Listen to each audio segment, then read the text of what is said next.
വീര്യം കുറഞ്ഞ മദ്യത്തിന് നികുതി നിശ്ചയിച്ച സർക്കാർ തീരുമാനത്തിൽ മുസ്ലിം ലീഗിന്റെ എതിർപ്പ് തുറന്നു പറയുകയാണ് മന്ത്രി കെ എം ഷാജി. മന്ത്രിസഭയിൽ എതിർപ്പറിയിച്ചെങ്കിലും തീരുമാനത്തിനൊപ്പം നിൽക്കുകയായിരുന്നുവെന്ന് കെ എം ഷാജി പറഞ്ഞു.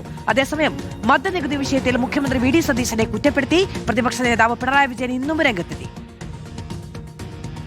ലീഗ് സപ്പോർട്ടീവ് അല്ല, ഞങ്ങൾക്ക് അതിൽ വിരുദ്ധാഭിപ്രായമുണ്ടാണല്ലോ സാധിക്കൽ തങ്ങൾ പറഞ്ഞത്.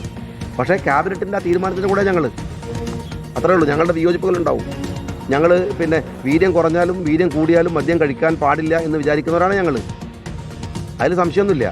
പക്ഷേ ഞങ്ങളതിനെ അംഗീകരിക്കുന്നു. ഞങ്ങൾക്ക് ആ വിയോജിപ്പുകൾ ഞങ്ങൾക്കുണ്ട്, ഞങ്ങൾ അംഗീകരിക്കുന്നു.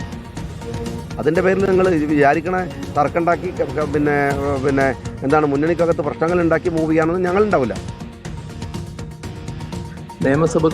നിയമസഭയുടേതായ നടപടിക്രമങ്ങളുണ്ട്, വ്യക്തമായ ചട്ടങ്ങളും കീഴ്വഴക്കങ്ങളുമുണ്ട്.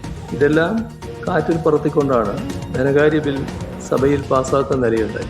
ഇപ്പോൾ ബജറ്റിൻ്റെ അവതരണത്തിന് ശേഷം സഭാ സമ്മേളനത്തിൻ്റെ 2ാം പാദത്തിലാണ് മദ്യക്കമ്പനിക്കുള്ള നികുതി ഇളവിന് സാധൂകരണം നൽകാൻ വളരെ തിടുക്കപ്പെട്ട് ധനകാര്യ ബിൽ അജണ്ടയിൽ തിരികെ കയറ്റുന്നത്. ഇവിടെ ക്രമരഹിതമായും പാർലമെന്ററി നടപടികൾക്ക് വിരുദ്ധമായും ധനകാര്യ ബിൽ ധൃതി പിടിച്ച് പാസാക്കാനുള്ള ശ്രമമാണ് നടന്നിട്ടുള്ളത്. AGST നിയമത്തിൽ ഭേദഗതി വരുത്തിക്കൊണ്ട് ചില മദ്യക്കമ്പനികളെ സഹായിക്കുക, ഇതായിരുന്നു ഇതിന്റെ പിന്നിലുള്ള ഗൂഢലക്ഷ്യം. ടി വി പ്രസാദ് വിവരങ്ങളുമായി നമ്മളോടൊപ്പം ചേരുകയാണ്. ടി വി പ്രസാദിലേക്ക് പോകാം. പ്രസാദ്, ലീഗിന്റെ അണികളെ കൂടി ബോധ്യപ്പെടുത്തേണ്ടതുണ്ട്. ലീഗിന് മതപരമായൊരു വിഷയം കൂടിയാണ് ഇത്, വിശ്വാസപരമായൊരു വിഷയം കൂടിയാണ് ഇത് എന്ന് കെ എം ഷാജി പറഞ്ഞു. പക്ഷെ ഇപ്പോൾ കെ എം ഷാജി ഊന്നുന്നത് രാഷ്ട്രീയ സഖ്യത്തിന്റെ സാങ്കേതികതയിലാണ്.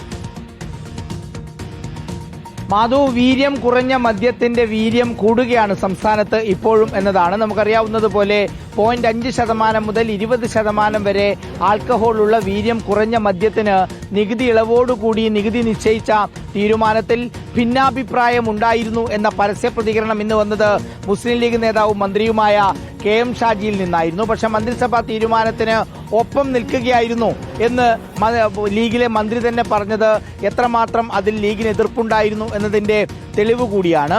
മാത്രവുമല്ല, ഇന്ന് പ്രധാനമായും പിണറായി വിജയൻ രംഗത്ത് വന്നത് VM സുധീരന്റെയും അതുപോലെ തന്നെ മറ്റ് കോൺഗ്രസ് നേതാക്കളുടെയും എതിർപ്പ് ചൂണ്ടിക്കാണിച്ചുകൊണ്ടാണ്. അവരാണ് ഈ രീതിയിലുള്ള എതിർപ്പ് എന്നാണ് ഇന്ന് പ്രതിപക്ഷ നേതാവ് പിണറായി വിജയൻ പറഞ്ഞത്. പക്ഷേ ഇന്നത്തെ ദിവസം KC വേണുഗോപാൽ ഇതോട് പ്രതികരിക്കാൻ തയ്യാറായില്ല. എന്തായാലും വീര്യം കുറഞ്ഞ മദ്യത്തിന് നികുതി ഏർപ്പെടുത്തിയ സംഭവം ഇപ്പോഴും ചൂടേറിയ ചർച്ചാ വിഷയം തന്നെയാണ് കേരളത്തിൽ എന്നത് തന്നെയാണ് കഴിഞ്ഞ ദിവസങ്ങളിലേതുപോലെ ഇന്നത്തെയും കാര്യങ്ങൾ ചൂണ്ടിക്കാണിക്കുന്നത്. മാധു, ടി വി പ്രസാദാണ് വിവരങ്ങൾ നൽകിയത്. എതിർപ്പുണ്ട്, പക്ഷേ വിയോജിച്ചുകൊണ്ട് അംഗീകരിക്കുകയായിരുന്നു എന്ന് കെ എം ഷാജി.